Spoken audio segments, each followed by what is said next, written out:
Welcome to the Be That Healing Girl Podcast, and today we're talking about, on this episode, self-sabotage and ruining good relationships. And I just have to laugh because this was me. I did this a lot in the past with great guys that were really lovely and secure and sweet, and I would self-sabotage the out of them. And I have some examples that I notice with clients that I'm working with, and I just want to lay them out so you can identify. The first thing is, okay, am I self-sabotaging? Because when you can identify it, then you're more capable and have the awareness to actually stop it, all right? So buckle in. And by the way, if you're new here, my name is Claire. I'm your host, and I love helping overachieving type A perfectionist girlies who are slaying in their career but somehow sucking in their relationships. Then you're in the right spot. And I think it's important that I define what I see as success, and I just want to be really clear that success can look many different ways.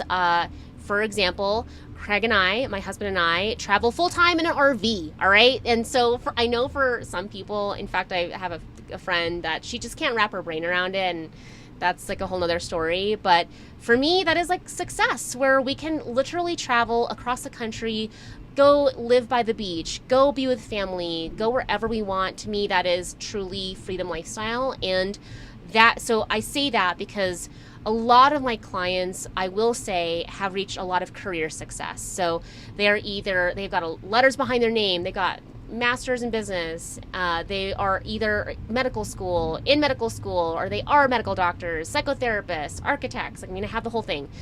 And it's less about the credentials behind the name or multiple businesses, and it's actually more about what got you to that level of success. Because a lot of times that success in your career or in reaching achievement is actually not really helping you in your romantic life. But there's lots of episodes on that. But I want to dive in about self-sabotage. So and also if you are enjoying these episodes, hitting a 5-star review on Apple or Spotify is literally like giving me a high five. I get a lot of DMs and I try my best to answer, but I will say that sometimes podcast feels like I'm just speaking to in a vacuum.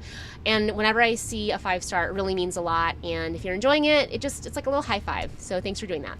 So let's dive into self-sabotage and what that looks like in relationship. And what I have sometimes notes on this, but I feel like this is just a riff. So I'm going to talk about self-sabotage just off the top of my head and heart. And I see this on so many different spectrums, and I'll speak from myself and also what I see in clients.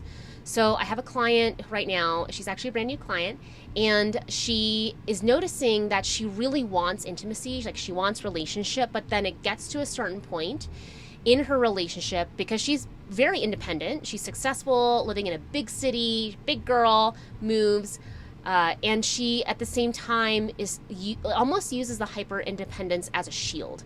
So she'll get close, and then she'll before things go wrong or this messes up, I'm just gonna end it. And that is a form of self-sabotage where she wants the intimacy. And this is how self-sabotage kind of works, where we want something. Our logical brain knows and wants it, but we can't help ourselves. So she can't help herself but end things, get in her own way in order to not get too close, even though she wants the closeness. That's self-sabotage. I'll give another example.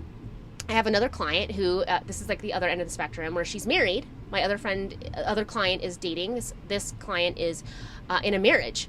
But P.S., if you didn't know this, just because you're married or in a long-term relationship doesn't mean your anxious attachment goes away. In fact, if you don't address it, things get worse. And I will say that. It's because if I tried to ignore things, it didn't get better. But she's married, and her form of self-sabotage is causing little fights. And this is an indicator, and so just ask yourself if you relate to this. She knows logically in her brain that it's actually not that big a deal, but in the moment it feels like a big deal.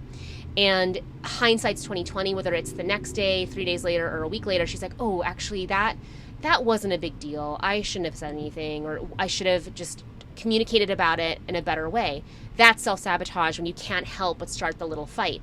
And just personally, I know this because my husband and I, when we first started dating, we were long distance-ish, meaning we didn't live like in the same hood. To get to one another's house with or without traffic was anywhere from 50 minutes to 75 minutes. It was not a jaunt around the park. So we had to really plan. And my form of self-sabotage, and it showed up in how we would fight, because we would fight like clockwork almost every Monday or every other Monday. And if it was like not every other Monday, we were on a streak, we would for sure have it by at least week 3, week 4. Okay, it was like we could set our clocks to it. And that was how my form of self-sabotage was actually not communicating. I'd be like, oh, I don't want to ruin the weekend. Let's just keep it cool. It's not that big a deal. And then it would come out on Monday, and it's like, oh, it's Monday because we're fighting. So all of these patterns of self-sabotage, one of the things that I notice that is a common thing and a common denominator, there's many factors in this, but one thing that you can do to stop the self-sabotage is radical honesty. Just being super honest with yourself. And one of my clients, this is like a whole new thing. She didn't even realize the level of truth that she was even holding back from herself, because sometimes the truth, and not even sometimes, the truth can be so scary to look at. This is like, okay, I got a cut on my arm, and it's really, really deep, and we just use our other hand to protect it. And I'll just even say this is my experience as a child. Like I broke my arm, like both bones in my arm.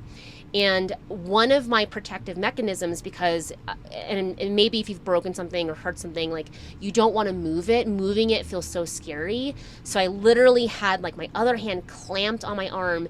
And when my mom finally peeled my hand off of my arm, like bones were sticking out. Sorry, should have given you a trigger warning. But so that's like on a physical sense. We do the same thing with our emotions. We want to protect ourselves. We want to stay safe. And so one of the things that I see is such a common thing is that we are not being honest with ourselves. So with my client who's getting in the fights, like she is noticing that there's a lack of honesty with like how she really feels. For me specifically, I was lacking honesty and authenticity, word salad, with being honest on what was happening for me during the weekend. Instead of addressing things and being authentic around how I felt, because I didn't quote unquote want to ruin things, I would just keep them in. So what I tend to see is like the opposite of healing and moving through is just a lack of honesty. And I just want to say, with so much compassion and love, sometimes we're not even aware of how we're not being honest or being truthful with ourselves. We would just rather avoid. I'd rather avoid getting in the fight over the weekend, because that's just so much easier. In my mind, I'll just do bunny fingers, quotation marks. It was easier than actually navigating the hard conversation together. And this was P.S. My husband and I just celebrated our 8 years of meeting anniversary and our 5 years coming up of being married. But anyway, I saw that in the past around I didn't want to be honest, and now our relationship, one of the bedrocks in how we continually, daily heal our attachment styles, heal our relationship, is radical honesty. We try our best. No, I'm sorry. Let me rephrase that. P.S. If you didn't know this, I do all of my podcast episodes in one shot. I don't stop and edit because I don't have time for that. It's also part of my brand. Perfection is so 2020. Ew, we don't do that. But I just want to say, let me strike that in real time and say, we don't try. Trying is just boo. We don't do that because that's not taking action. That's convincing yourself that you're taking action. We work on a daily basis, a regular basis, on being honest with each other. And I'll just say personally, that is my practice with my husband. I am in action and working on being radically honest with him all of the time. And that was not easy, as you can see in my past, being honest with him over the weekend, not wanting to stir the pot, and we just want to enjoy the weekend and not fight. Now, one of the biggest ways that we've healed is just practicing honesty with each other and also with myself. This has been such a journey to create honesty. And this is like not just in a relationship, because how we do one thing is how we do everything. Being radically honest around listening to my body, around, okay, am I hungry? Because in the past, trigger warning, not listening to my body's hunger cues led to some really not great ways of thinking about my body and food. Okay, listening, another breakdown that I had that was a breakthrough was listening to my body with my adrenals and stopping certain patterns with work and overworking. At one point I had 3 careers, count them, 3. I'm serious, it's like a whole other episode. But being radically honest about like what was my vision, what did I want, and what success really looked like for me. So again, self-sabotage, whether it's with fitness or your health, your business, your work, and especially in your relationship, requires radical honesty. And it is not uncommon where we think we're being honest with ourselves, but I can tell where people are in their healing journey when they keep they're in this pattern or cycle. A lot of times it is about radical honesty and truth with where they're at. So, and the reason why that's so hard to self-identify is that we need mirrors. We need people to reflect to us. So if you're stuck in this pattern, whether it's, in your relationship or other patterns, because it's all kind of connected, right? It's just like the body. Whether I feel anxiety and that affects my gut is connected to the brain. I mean, it's all connected. That one of the key things is how honest are you being with yourself? Because the more dishonest we are with ourselves, the more we lie to ourselves, the more that we're not willing to look at things, because that's a form of dishonesty and untruth, then the more we perpetuate the problems that we're in. So just some food for thought, and an action that you can take from this episode is where can I look more clearly and more truthfully at what's not working, without blaming or shaming yourself or other people. Like, what's truly not working? What do I want? And again, if you are struggling with even identifying that, if you're really heavy into the people pleasing and you don't even know what truth and right and authenticity looks like for you, listen to my other episodes around intuition, because this is all connected. Okay, it's all connected. And if you are curious about self-sabotage, I've got something really fun coming. I cannot wait to unleash that for you. And if you are in the email list or following me on Instagram, especially on Instagram, I have something special for Craig and I's 5-year anniversary of being married. Like, what? I can't even, it's just like blowing my mind every day that I get to be married to my bestie. But in order to celebrate that, I have a huge something planned. So if you're not on the email list, I'll put the links below to get my free journal prompts, which are super awesome for journaling. It's a practice I highly encourage. And that's a way to get on the email list. And you can also just follow on Instagram, and you'll see the fun anniversary stuff I got planned for you as a listener, as a viewer, because I love you. You know what I mean? All right.